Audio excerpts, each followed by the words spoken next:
उसको भी किसी को दान ना दे देते। बोले अच्छा मैंने इस शरीर से इसको बनाया है तो मैं ये शरीर छोड़ देता हूं। ब्रह्मा जी ने वो शरीर को छोड़, उस शरीर को दिशाओं ने ग्रहण किया। ये जो 10 दिशाएं बनी ये ब्रह्मा जी का शरीर। बोले भैया अब तो मैंने दूसरा शरीर धारण कर लिया, अब तो मैं इसके साथ बैठ सकता हूँ ना। बोले दिलदार है तुम्हारे अंदर स्वार्थ आ गया, क्या हो अब तुम्हें कोई नहीं पूजेगा।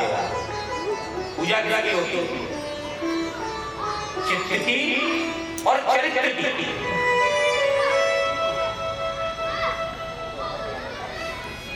यदि मंदिर में जाओ और मूर्ति सुंदर हो तो क्या होगा? भाव बनेगा पूजा करने का। राम को क्यों? क्योंकि राम जी का चित्र और चरित्र दोनों ही सुंदर है। कृष्ण की पूजा क्या होती है? चित्र और चरित्र। यदि हमारा चित्र और चरित्र सही है तो हम भी पूजा योग्य हैं।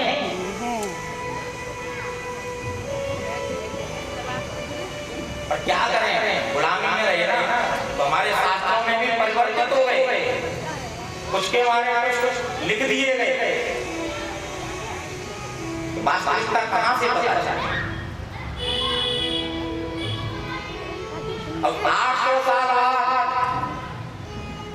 सनातन का एक दिव्य प्रचार हो रहा है। अभी हम 4-5 साल से देख रहे हैं कि जो हमारे युवा वर्ग हैं इनमें भक्ति का प्रादुर्भाव हो रहा है। ये अच्छी बात है। ये किसकी शक्ति है? हमारे वोट की, हमारा अस्त्र है हमारा वोट, हमारा मत। उसी मत का ये बदलाव है कि आज हमारी सनातन पद्धति का विस्तार हो रहा है। जो बातें विलुप्त हो चुकी थी वो आज सामने आ रही हैं। जो विद्वान बोलते नहीं थे वो आज बोल रहे हैं, क्योंकि उनको बोलने नहीं दिया जाता था।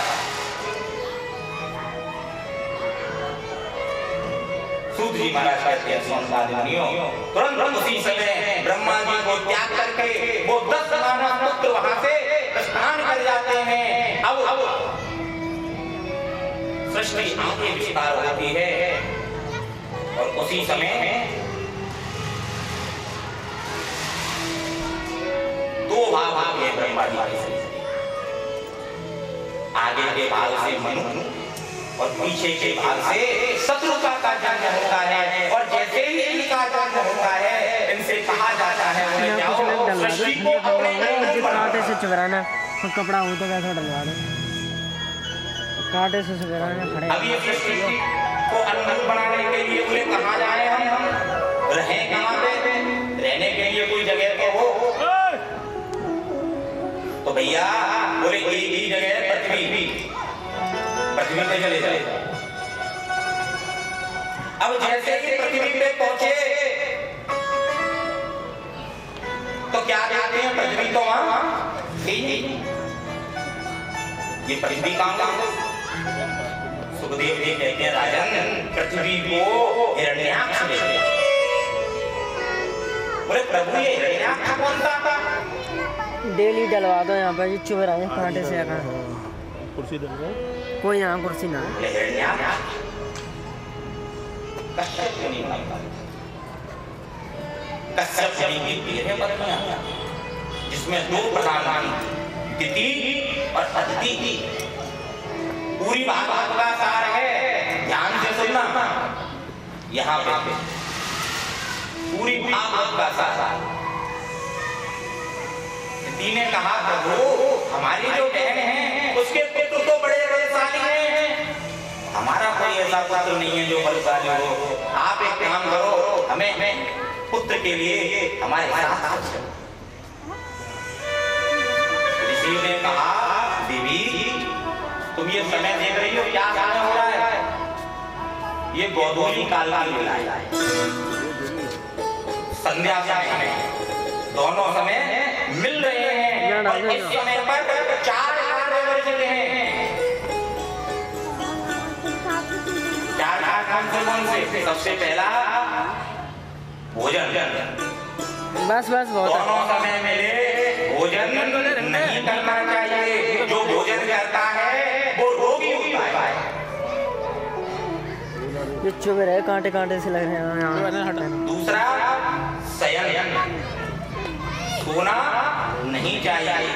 जो दोनों समय मिलते शयन करता है, जो सोता है वो दरिद्री होता है। तीसरा अध्ययन, पढ़ना नहीं चाहिए। दोनों समय में जो पढ़ाई करता है वो कितना भी पढ़ ले, मूर्ख का मूर्ख ही रहेगा। और चौथा स्त्री संग। इस समय जो स्त्री संग करता है और इस समय जो गर्भधारण स्त्री करती है वो महादैत्य होगा। यदि नहीं माने, कश्यप मुनि बोले देवी तुमने कह तो दिया, लेकिन ये दुष्ट होंगे और इनको मारने के लिए स्वयं नारायण को आना पड़ता है। परीक्षित जानते हो ये कौन थे? एक बार भगवान नारायण के 2 पार्षद जय और विजय द्वार पर खड़े। इनके मन में भाव आया कि हम भी भगवान से 2 हाथ लड़ लेते अच्छा रहता। भगवान तो सबके मन में बैठे हैं, बताई थी। भगवान कलयुग में मन में रहते हैं, क्योंकि मनुष्य सब जगह ढूंढेगा, अपने मन में ही नहीं ढूंढेगा। वो दुनिया को देखेगा, अपने अंदर झांक करके नहीं देखेगा। और जिस दिन वो अपने अंदर झांक करके देख लेगा उसको परमात्मा का दर्शन कहीं जाने की जरूरत नहीं पड़ेगी। भगवान को सबके मन में है, जय विजय के भी मन में थे। मुख की भाषा को तो सामने वाले समझते हैं, लेकिन मन की भाषा इसलिए कहते हैं किसी को आशीर्वाद या श्राप बड़ा सोच समझ करके दीजिए, क्योंकि मन से निकला हुआ आशीर्वाद और श्राप फलीभूत होता है, कभी कटता नहीं है। सुखदेव जी महाराज कहते हैं राजा परीक्षित, भगवान ने दोनों को बुलाया, बोले आओ मेरे शरीर में बिजली लग रही है, 2 आते हैं। जय मेरे बोले प्रभु कैसी बात कर रहे हो, आप हमसे युद्ध करोगे? हम आपसे युद्ध नहीं करेंगे। बोले अच्छा ठीक है कोई बात नहीं, जाओ बाहर खड़े हो जाओ, लेकिन किसी को अंदर मत आने देना। भगवान ने जय देव को बाहर भेजा और सनत कुमारों को आदेश कर दिया कि आपके दर्शन करने। सनत कुमार भगवान के दर्शन करने के लिए जैसे ही आए, जय देव ने बोले अभी जाओ, अभी आप नहीं जाने हैं। जैसे ही रोका, सनत कुमारों को क्रोध आ गया, बोले आज तक किसी की हिम्मत नहीं हुई हमें रोकने की, तुमने कैसे रोक दिया? जैसे ही इतना कहा, तुरंत हाथ में जल लिया, हम तुम्हें श्राप देते हैं, जाओ 3 जन्मों तक तुम दैत्य बन जाओ। अब तो जैसे हाथ जोड़ करके चरणों में गए, बोले प्रभु क्षमा करो, बहुत बड़ा अपराध हो गया। भगवान आए, क्या बात हो गई? बोले सनत कुमार जी आपके दर्शन के लिए आ रहे थे, हमने रोक दिया, उन्होंने हमको श्राप दिया। बोले क्या श्राप दिया? 3 जन्म में दैत्य हो जाओ। बोले प्रभु आपने 3 जन्मों का श्राप दे दिया। बोले श्राप दिया है तो कोई बात नहीं, इनको एक आशीर्वाद भी देते हैं। बोले 3 जन्मों में इनका उद्धार आपके हाथ से हो। भगवान बोले बोलता है तो बसा एक जन्म की तो मैं इनको देख लूंगा। सनत कुमार जी बोले ठीक है, एक जन्म में हम देख लेंगे।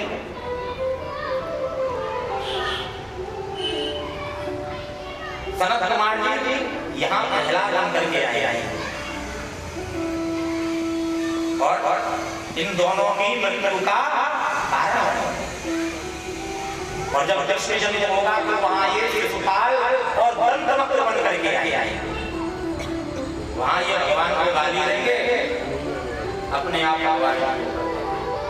बोले भैया तीसरा जन्म माता लक्ष्मी जी आई निकल करके, बोले तीसरे जन्म में इनकी मृत्यु का कारण हम बनेंगे। ये रावण और कुंभकर्ण बन के आएंगे, मैं सीता बन करके जाऊंगी, ये मेरा हरण करके ले जाएंगे, इनका वध।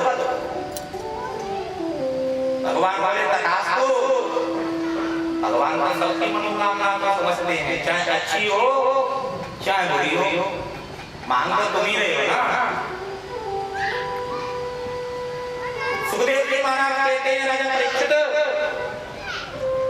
यही हिरण्याक्ष पृथ्वी को लेकर के विष्टा के ढेर में दबाया।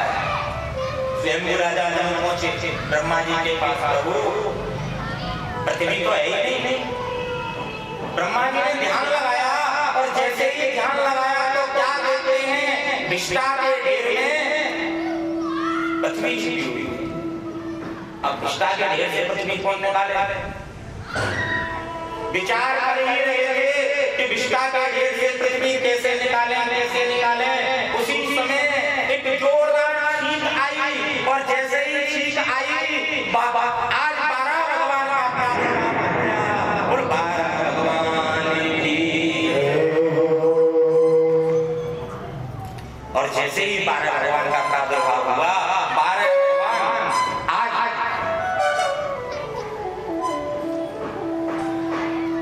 जल में प्रवेश कर गए। और जैसे ही जल में पहुंचे पृथ्वी को लेकर के चलने लगे और ऊपर हिरण्याक्ष भ्रमण कर रहा था। नारद जी बोले ओ बाबा यहाँ। नारद जी पूछे क्या हुआ भैया? बोले क्या करते हो? बोले भैया हम तो नारायण नारायण कीर्तन करते हैं। बोले कीर्तन करते हो कुछ और भी करते हो?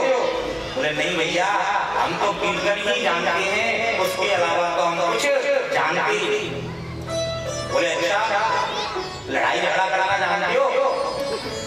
बोले भैया हम लड़ना तो नहीं जानते, पर हाँ लड़ाना बहुत अच्छा जानते। क्या मतलब? बोले आपका क्या अभिप्राय है, आप बताओ। बोले देखो हमारे शरीर में खुजली हो रही है और वो खुजली जब शांत होगी जब हम किसी से लड़ लेंगे, युद्ध कर लेंगे। तुम एक काम करो, पहले हमारे से लड़ाई लड़ो। बोले भैया हम तो नहीं लड़ेंगे, लेकिन हम आपको ऐसा पता बताएंगे कि आपके शरीर में कभी द्वारा खुजली होगी, ऐसे खुजली सांस बताओ। बोले है कहाँ? अभी पृथ्वी लेकर के निकल रहा है समुद्र में से। बोले मेरी छिपाई वाली वस्तु को लेके आ रहा है, अभी नहीं देखा। अब तो समुद्र के किनारे खड़े होकर के देखने लगे कि कब आएंगे और 12 भगवान दांतों पर पृथ्वी को लेकर के चल रहे। और जैसे ही दांतों पर पृथ्वी आई, पृथ्वी को अभिमान आ गया। बोले देखो भगवान को मेरे लिए कैसा स्वरूप धारण करना पड़ा और आना पड़ा। भगवान ने सोचा पृथ्वी अभिमान आ गया, और जहां अभिमान आ जाता है ना, अभिमान नहीं रहेगा।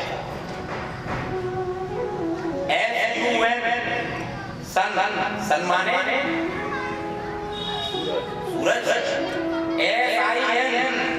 SIN सिन माने अंधकार,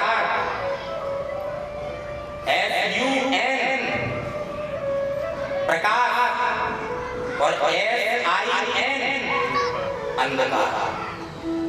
आगे भी S है दोनों में और पीछे भी N है दोनों में। बदला क्या? बीच वाला U लग गया तो क्या हो गया? प्रकाश हो गया। और I लग गया तो अंधकार। सीधा सा गणित समझ लो। शरीर सबका एक जैसा है, बस ये बीच वाला मन, इसमें देखना है क्या बिठाओ, आई या यू। अगर यू को बिठाओगे तो प्रकाश हो जाएगा और आई को बिठाओगे अंधकार आ जाएगा। अपने मन में आई को मत बिठाओ, यू को।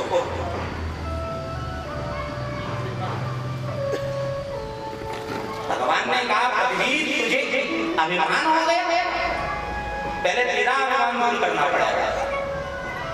तुरंत मेरे गोविंद ने श्री राम वृंदावन का दर्शन करा दिया और जैसे ही श्री राम वृंदावन का दर्शन कराया, पृथ्वी सोचने लगी मैं तो इनके दांतों पे बैठी हूँ, ये पृथ्वी कौन सी है? भगवान बोले पृथ्वी ये पृथ्वी नहीं है, ये तो मेरा घर है। घर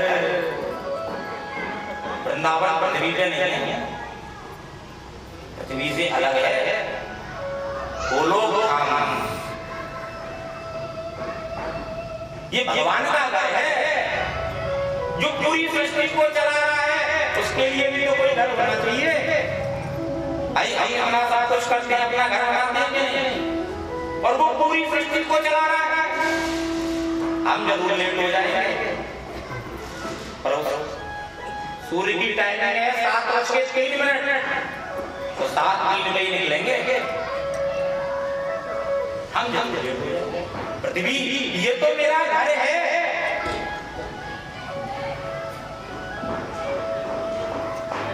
तुरंत पृथ्वी को जैसे ही वृंदावन धाम का दर्शन हुआ, पृथ्वी को समझ में आ गया, तुरंत हाथ जोड़ करके बोली प्रभु क्षमा कर दो, मुझसे बहुत बड़ा जो मेरे मन में अभिमान आना। पृथ्वी को स्तुति किया और जैसे ही पृथ्वी को स्तुति किया, सामने से हिरण्याक्ष बोला हो तो तुम हो। भगवान कुछ नहीं बोले, हमने तो सुना है कि तुम युद्ध करने में महारत हासिल है तुम्हें, दो हाथ हमारे साथ। भगवान कुछ नहीं, चुप खड़े। देखो मेरे शरीर में बहुत खुजली हो रही है और किसी ने कहा है कि तुम युद्ध करना जानती हो, इसलिए मैं तुमसे युद्ध करना चाहता हूं। अब भगवान और भगवान ने संस्कृत में बोलना प्रारंभ किया। संस्कृत क्या है? देववाणी भाषा। संस्कृत कौन कौन संस्कृत जानता है? पढ़ना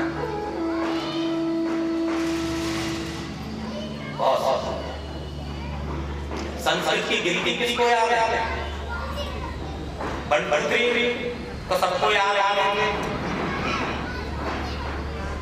संस्कृत की गिनती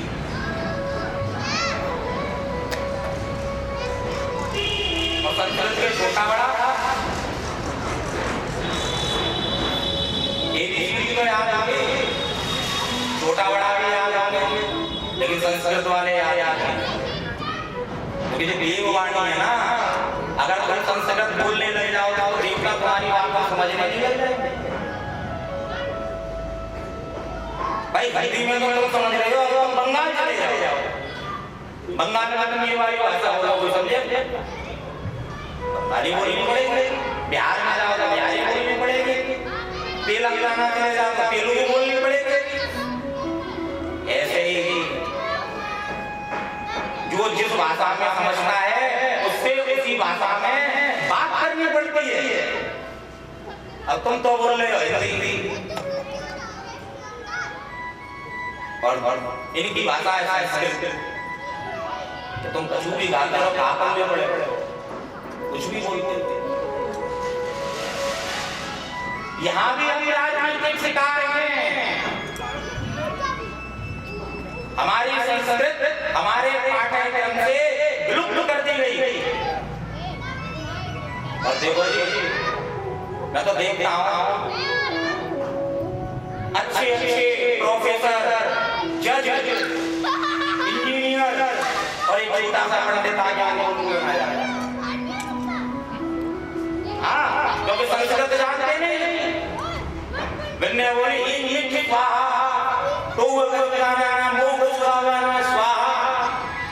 इतनी जल्दी जल्दी बोले कि तुम समझ नहीं पाए।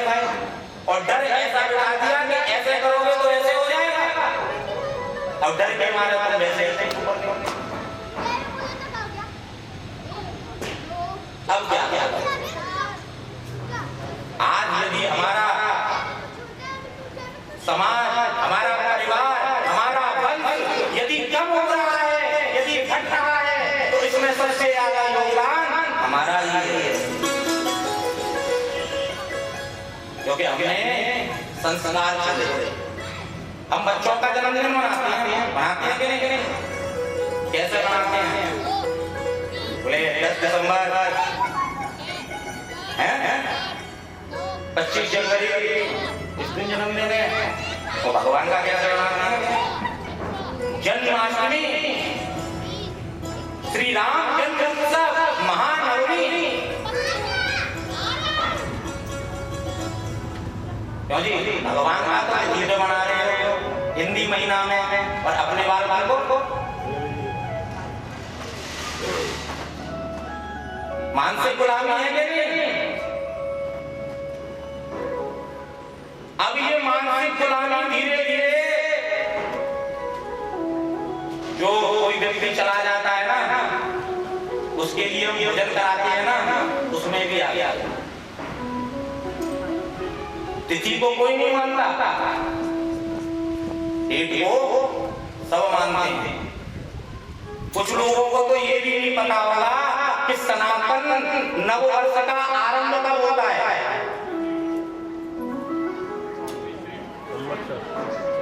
नव संवत्सर, चैत्र नवरात्र, गुड़ी पर्व। कहाँ जा रहे हैं? हमने अपने बच्चों को अंग्रेजी सिखाई, हिंदी सिखाई, उर्दू सिखाई, फारसी सिखाई, लेकिन संस्कृत नहीं सिखाई। क्या बोलेगा भगवान आगे?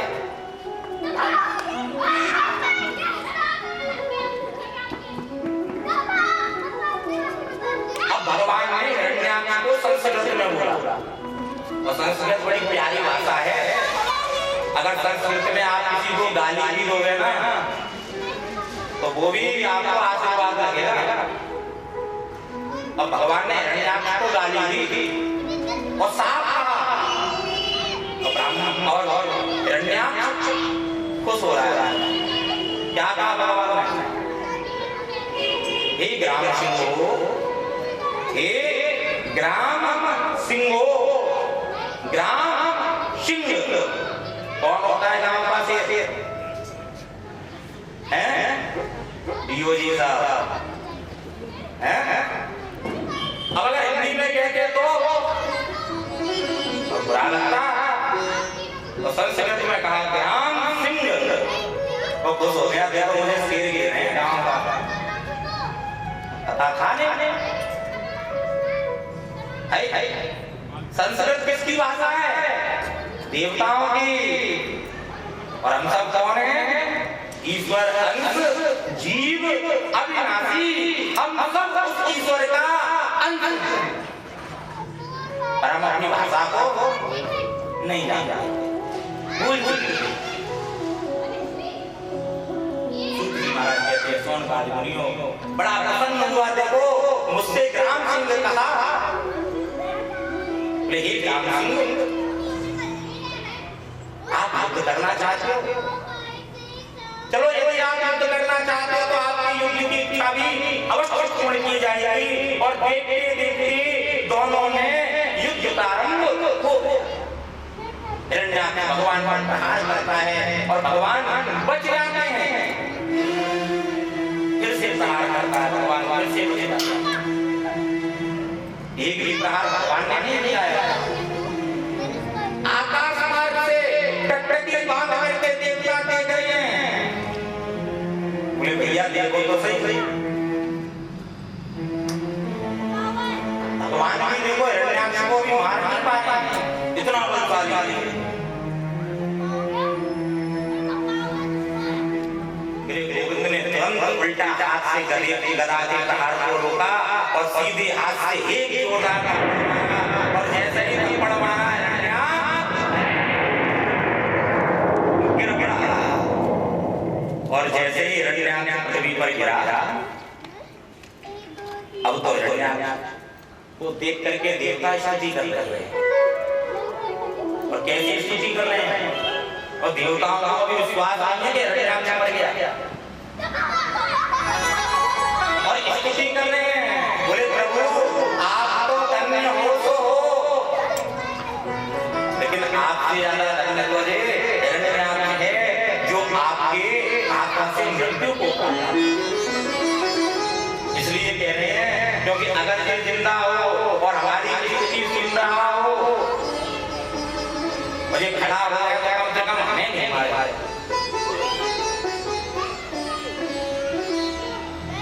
सूत्री महाराज कहते हैं भगवान समझ गए। जैसे ही भगवान ने समझा कि देवताओं को भी विश्वास नहीं है, अपने सीधे पैर से हिरण्याक्ष के शरीर को थोड़ा सा अलग किया, पैर जैसे ही शरीर में लगाया, शरीर लुढ़कता हुआ जाकर के आ गया। अब तो सबको विश्वास हो गया हिरण्याक्ष मारा गया, हिरण्याक्ष मारा गया। अब तो क्या रे समुद्र के किनारे कीर्तन होने लगा, सब लोग गाने लगे। ऐसा कहा बहुत नहीं है, कीर्तन कराने का समय नहीं है। और कथा में तो कीर्तन थोड़ा बहुत ही आता है, नहीं बोलते हरियम कथा पर यहाँ कीर्तन कराना थोड़ी मजबूरी है। और भागवत का पहला अध्याय बनाया है। हाँ पहला अध्याय है ही भागवत, धुंधकारी को महात्मा खाता है। अब मरो है भटक रही है गाड़ी आगे, तो गोविंद नाम कीर्तन करो, और कीर्तन करोगे तो आत्मा यहाँ से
मंदिर में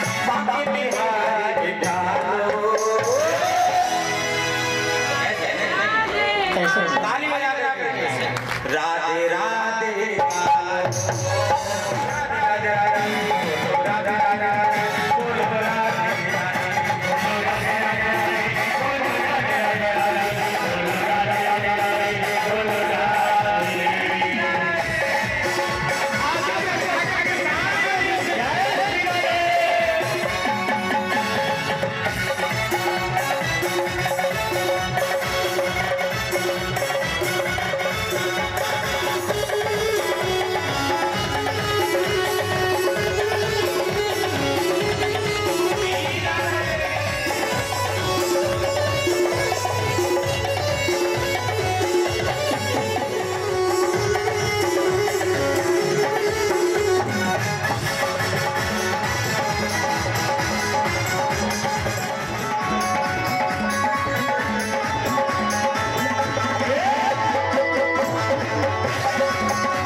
परीक्षित एक बात बताओ, भगवान किसको मिलते हैं?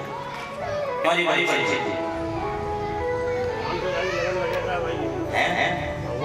भगवान से लगन लगाए हुए भगवान जो लगन लगा रहा है उसी को जब तक लगन नहीं लगेगी तब तक भगवान नहीं मिलेंगे। राजन आगे सृष्टि विस्तार हुई और पृथ्वी को स्वयं राजा ने अपने अनुरूप बनाया है और सबसे पहले उनके यहाँ 2 पुत्र और 3 इंद्रियां आहुति, देवहूति, प्रसूति और 2 पुत्र प्रियव्रत और कौताना। राजन देवहूति का विवाह गर्दन मुनि के साथ। बोले महाराज अभी तो आप थोड़ी देर से ले गई कि ब्रह्मा जी की छाया से गर्दन मुनि उत्पन्न होगी और उनसे कहा कि एक जगह हो जाओ। वो तपस्या करने चले गए। फिर उन्होंने देवहूति से विवाह क्यों किया? हम जानना चाहते हैं।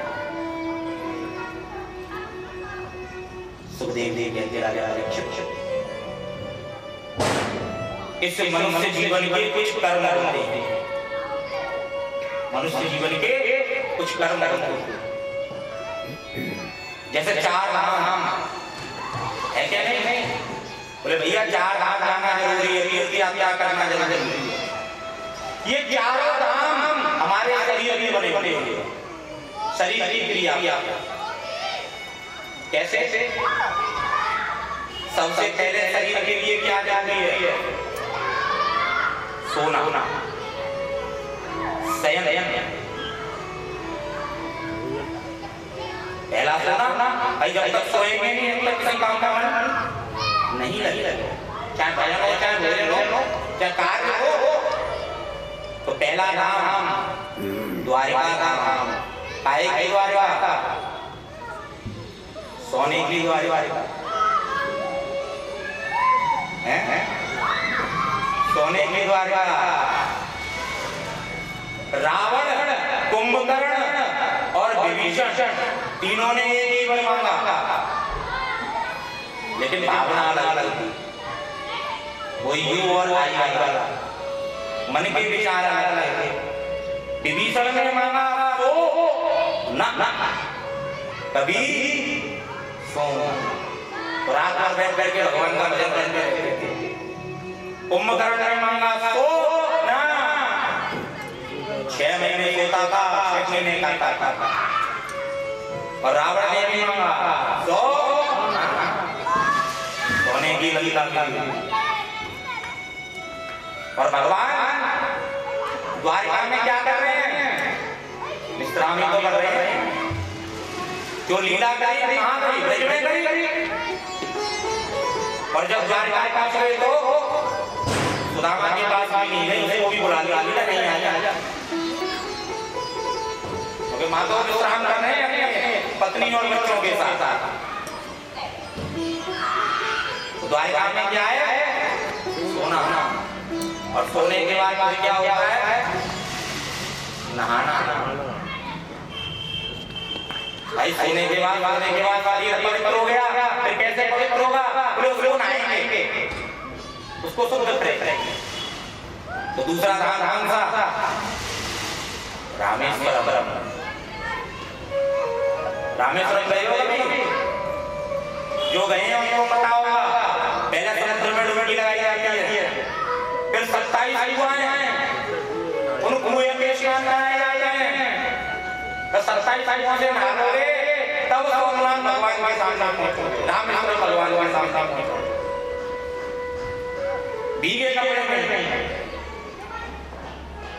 तो यहाँ स्नान का महत्व है। तीसरी क्रिया क्या है? खाना। और खाने का तीसरा धाम कौन सा है? जगन्नाथपुरी। जगन्नाथ जी को भात और जगत कसारे भात। चाहे एकादशी हो चाहे द्वादशी हो, कोई मतलब ना। एकादशी उल्टी लटक रही है, बेटा देख दे रहे। फिर चौथी क्रिया की क्या है? भजन। बोले जैसे सोए, जैसे नहाए, जैसे खाए, अब ऐसे ही भजन। चौथा धाम कौन सा है? बद्रीनाथ। क्या होता है बद्रीनाथ में? नर नारायण तपस्या करते हैं। यही शरीर की क्रिया है। मनुष्य के लिए समय पर ये चारों कार्य करने चाहिए। और यदि इन चारों कार्यों में नेकी गड़बड़ हुई तो प्यारे शरीर की भी दुर्गति होना शुरू हो जाता है। इसी प्रकार जीवन के भी कुछ नियम होते हैं। सबसे पहले ब्रह्मचर्य। ब्रह्मचर्य का पालन करो पूर्ण ईमानदारी से। उसके बाद गृहस्थ, फिर वानप्रस्थ, उसके बाद संन्यास। ये नहीं कि डायरेक्ट संन्यास जन्म लिया हम करेंगे विवाह, हम तो बाबा जी बनेंगे। करदम जी ने ये किया था। जब पिता ने कही बोले एक हो जाओ, तब तो मने गए थे भजन करने के लिए निकले आए। और वहां बैठे बैठे भजन कर रहे थे तो क्या देखते हैं? एक पेड़ पर एक पक्षी और एक पक्षी बैठे और दोनों किलोल करते हैं। करदम जी ने जैसे ही देखा मन का भाव बदल गया। बोले जैसा देखोगे वैसे ही अंदर के भाव परिवर्तित होंगे। अच्छा देखोगे तो अच्छे भाव आएंगे और बुरा देखोगे बुरे भाव। अब जैसे ही देखा कि देखो पक्षी और पक्षी दोनों आपस में किलोल कर रहे हैं। अगर हमारे साथ कोई होती तो हम भी उसके साथ बैठे होते। पूरा जीवन निकल गया, बुढ़ापा आ गया और बुढ़ापे में बुद्धि इसीलिए कहते हैं पहले ब्रह्मचर्य फिर गृहस्थ, सबका समय अनुसार पालन करना चाहिए। पर यहाँ पे मामला गलत हो गया ना, ब्रह्मचर्य संन्यास के लिए छलांग लगा, हम पहुंच नहीं पाए वहां से फिसल गए। बोले क्या करें, तो कोई बात नहीं, भगवान नारायण का भजन करते हैं, वो विवाहकारी थे, तपस्या करने बैठ गए।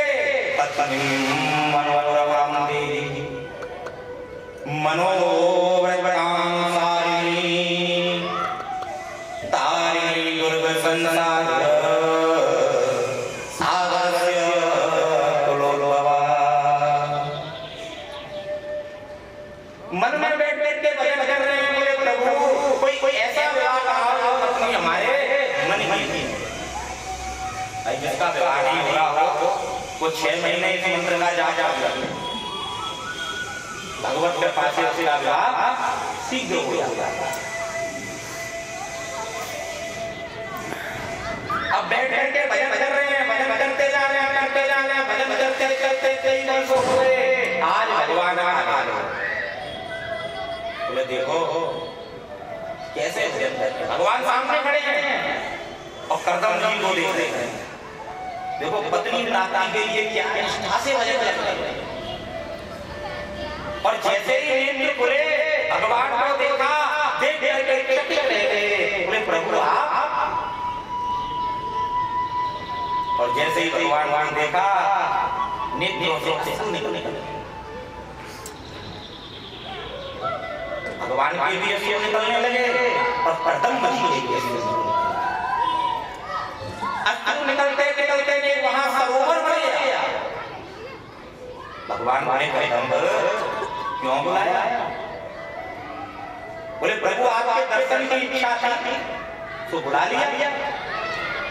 अब भक्त भगवान के सामने कैसे कहते कि मेरा ब्याह करा, तो आजकल नहीं वाला है कि मेरी लंबाई 6 फुट, मेरे लिए छोटी देखो तो बिल्कुल बराबरी की देखना है, होती है कि नहीं बच्चों की डिमांड।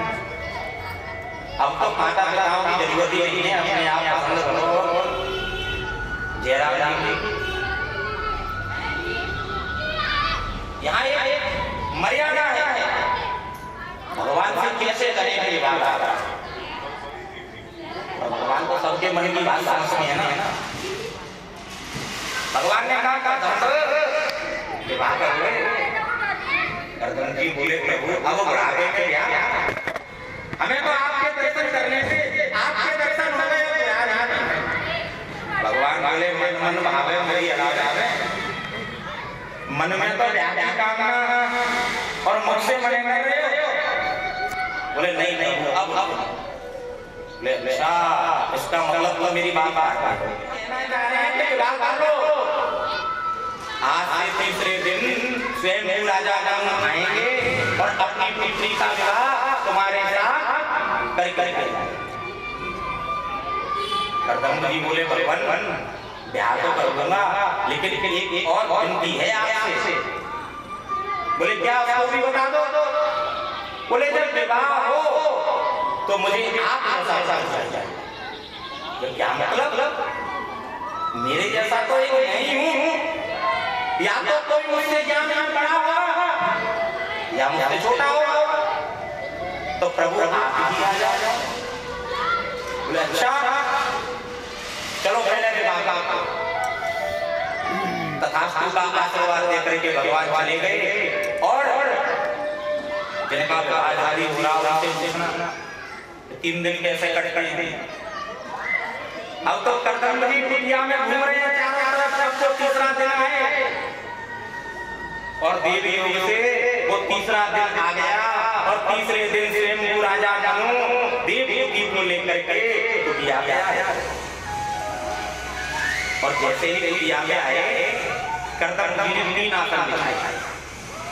पहला आसन स्वयं राजा मनु के लिए, दूसरा आसन माता देवी के लिए और तीसरा आसन शत्रुघ्न। शत्रुघ्न अपने आसन पर बैठे हैं।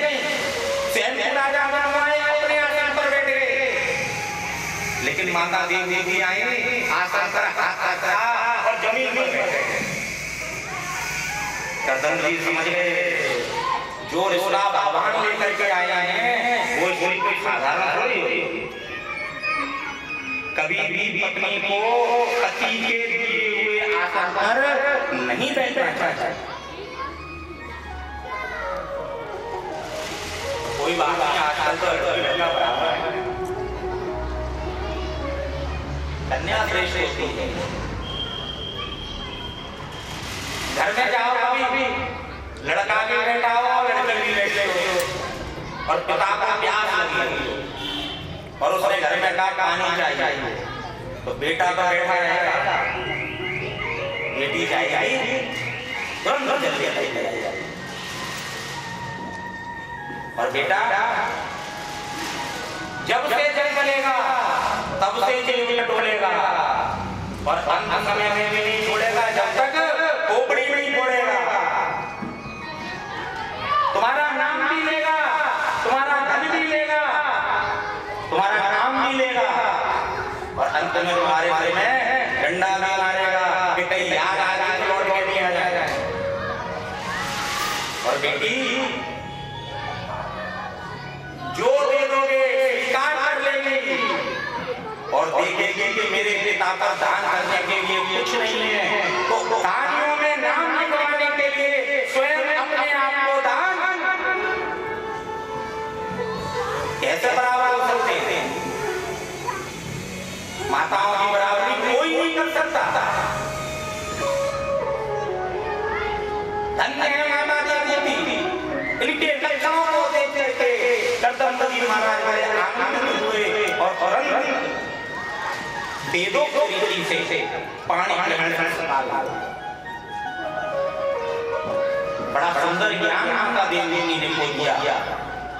सतमत बेटी अब तक तो तुम्हारा लालन पालन हमने किया लेकिन आज हम तुम्हारा दान यहाँ पर कर जा रहे हैं। जब तक यहाँ हो यही तुम्हारा जैसे भी यहाँ तुम्हें सुविधाएं मिले उसी में तुम रहे और वहां से स्थान कर जाते।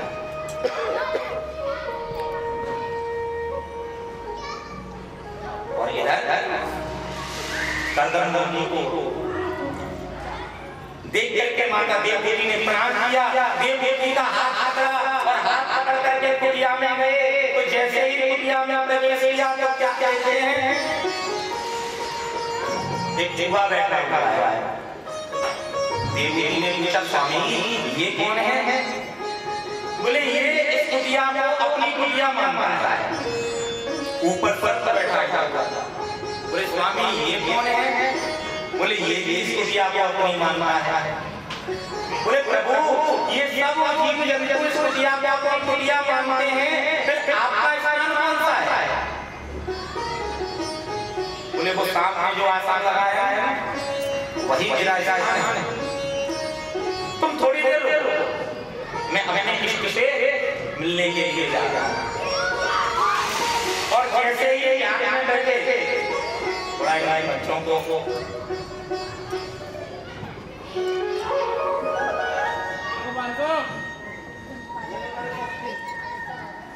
बोले बिहारी लाल की।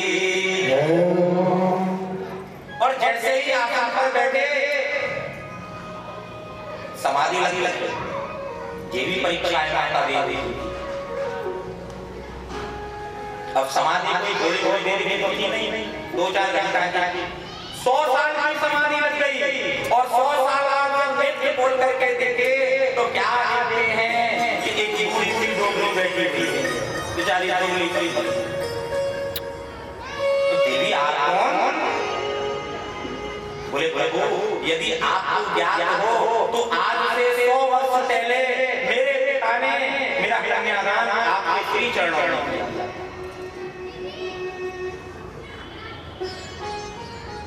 जब हमारा कन्यादान आपके श्री चरणों में हो गया तो हम आपको छोड़ करके कहां जाएंगे?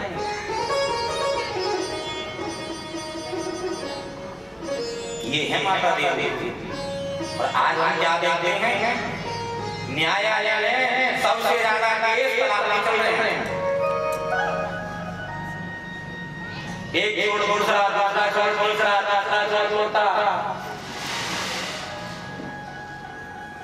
धन्य है माता दी जो वही नहीं रही। और बार वाली तो फोन कर दे कि भैया आया लड़े लड़े हैं। जो एक बार दान हो गई, एक बात आता विवाह हमारा हुआ वेदोक्त रीति से। पंडित जी आए, वेद मंत्र पढ़े, आहुति दी, कन्यादान हुआ और तलाक हो रहा है।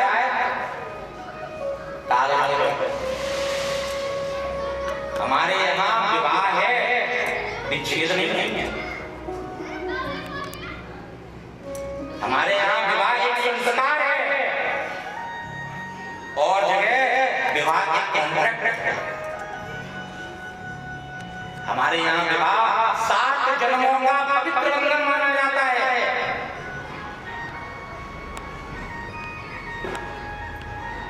देवी तुमको तो अपने घर चले जाना चाहिए था। बोले स्वामी मेरे पिता ने कहा था कि अब तुम्हारा यही घर है, यहीं रहना। हम तुम्हारा यहाँ धान भर के जा रहे हैं, अब यहाँ से तुम्हारा मृत शरीर भी नहीं लेगा। पिता के घर से डोली उठती है तो पति के घर से अर्थी उठती है। यही पुत्री तुम्हारा कर्तव्य है। ये मेरे पिता ने मुझे समझाया था, मैं तो उसी का पालन कर रही थी। देवी के कर्तव्य बड़े भाव हो गए और माता देवी का हाथ पकड़ा और हाथ पकड़ करके बिंदु सरोवर में आया।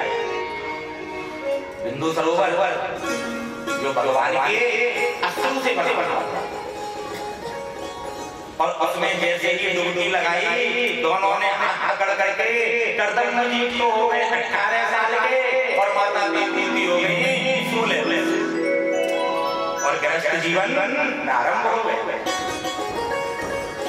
अब गृहस्थ जीवन चल रहा है और जैसे ही गृहस्थ जीवन प्रारंभ हुआ, उनके यहाँ सर्वप्रथम 9 कन्याओं का जन्म हुआ। अब जैसे ही 9 कन्याओं को देखा, कर्दमजी बोले भैया अब तो हमें भजन करने जाना चाहिए।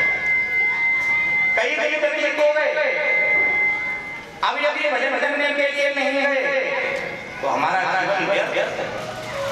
इसलिए अब हमें यहाँ नहीं रुकना चाहिए। सुखदेव जी महाराज कहते हैं, सुखदेव जी महाराज कहते हैं जैसे ही भजन करने के लिए जाने लगे, तुरंत माता देवी ने प्रभु कहाँ जा रहे हो? अभी तो जिम्मेदारी है आपके ऊपर बहुत, और उन जिम्मेदारियों को छोड़ करके आप जा रहे हो। क्या मतलब? बोले या तो पुत्र आना चाहिए तब जाओ, या फिर ये जो 9 कन्याएं हैं ना, इनका विवाह करके जाओ। जैसे ही पुत्र का नाम लिया, तुरंत ध्यान आ गया। बोले भगवान ने वचन दिया है पुत्र बन के आएंगे, अभी और होना चाहिए। अब तो प्यारे कन्याओं के लिए वर बन रही बड़ी बड़ी प्रीति, जिसका नाम था कला। कला का विवाह मरीचि नाम से उनसे हुआ और उनके 2 पुत्र हुए, कश्यप और पूर्णिमान। इनकी दूसरी पुत्री थी जिनका नाम था अनसुईया। अनसुईया का विवाह अत्रि नहीं थी और इनके यहाँ ब्रह्मा विष्णु महेश पुत्र बनकर के आए। राजन एक बार नारद जी पहुंचे, ब्रह्मलोक में पहुंचे और जैसे ही ब्रह्मलोक में नारद जी पहुंचे, ब्रह्माणी ने लड्डू खिलाए। नारद जी लड्डू खा रहे हैं और मुंह बना रहे हैं। ब्रह्माणी ने पूछा नारद जी क्या लड्डुओं में स्वाद नहीं है?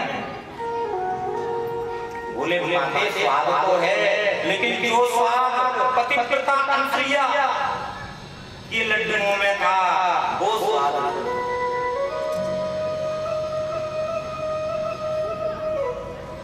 स्त्रियों में एक विशेषता होती है, एक स्त्री दूसरे स्त्री की बड़ाई।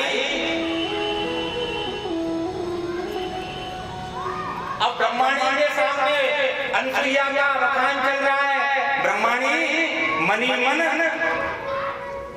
गुस्सा कर रहे हैं। यही बात सरस्वती के पास जाकर कहते थे और यही बात पार्वती और लक्ष्मी से कही। तीनों देवियां इकट्ठी हो गई। बोले क्या हुआ, तुम्हारे यहाँ नारद जी आए थे? बोले हाँ, हमारे यहाँ भी नारद जी आए थे, हमारे यहाँ भी नारद जी आए थे। बोले क्या कह रहे थे? बोले यूं कह रहे थे कि जो लड्डुओं का स्वाद आता अनुसुईया के और पतिव्रता हो रहे थे। बोले तो क्या किया जाए? परीक्षा। ठीक है। तीनों देवताओं से कहा शाम को, बोले जाओ माता अनुसुईया की पतिव्रता धर्म की परीक्षा लेकर के आओ। अब तीनों देवता जा रहे, साधु का वेश बनाया और माता अनुसुईया के द्वार पे जाकर के आवाज लगाई, माते भिक्षाम देहि। अंदर से आवाज आई, क्या चाहिए भिक्षा में? बोले पहले सामने तो आओ। माता सामने आ गया। बोले क्या दोगे भिक्षा? बोले भिक्षा में हमें अबोध बालक जो ग्रहण करता है वही प्रसाद ग्रहण करना। बोले अबोध बालक बन करके प्रसाद ग्रहण करना है, भोजन ग्रहण करना है, पर तुम तो सब जानती हो, पहले अबोध तो बनो। जब अबोध बनोगे तभी तो अबोध ऐसा भोजन कराऊंगी। भगवान बोले नहीं, हमने तो कह दिया, अब आप जाना। बोले ठीक है, आप हमारे द्वार पे आए हो, हाथ में जल लिया। बोले यदि मैंने पतिव्रता धर्म का पूर्ण ईमानदारी से पालन किया हो तो ये तीनों बालक जल के छींटे लगा तीनों ने उनका बालक